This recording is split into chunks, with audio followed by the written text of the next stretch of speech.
Financial Secretary Paul Chan said he is confident that the economy will return to normal once the COVID-19 epidemic can be brought under control within the next 2 to 3 months. He made the statement this morning while attending a radio program to talk about his 2022-23 budget.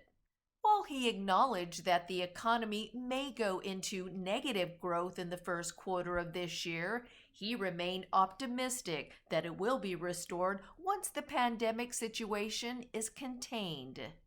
My assessment is that in the first quarter of this year, the economic situation is really bad. We may even go into a negative growth. But with the support of the central government and the assistance rendered by the different central authorities and the municipal authorities, and also the united efforts, concerted effort of the government and the people of Hong Kong, I'm very confident that within the next 2-3 months, the pandemic situation here will be brought under control.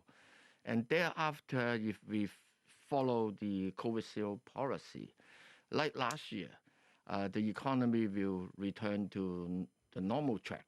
People will come out, have their ordinary activities, and then spend.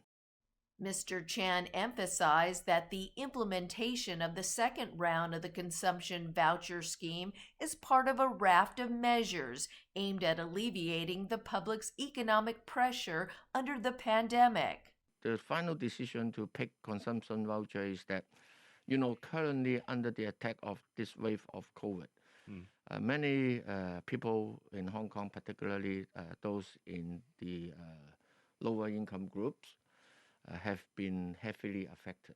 So we want to provide certain relief as quickly as possible. That's why we want to start paying it out in April. Last year, about 6.3 million people have registered, and this data with us. So using the same data set to give another round of voucher would be the fastest. If we were to embark on revert back to the system and ask people to provide bank account and do another round of registration, it would take a long time.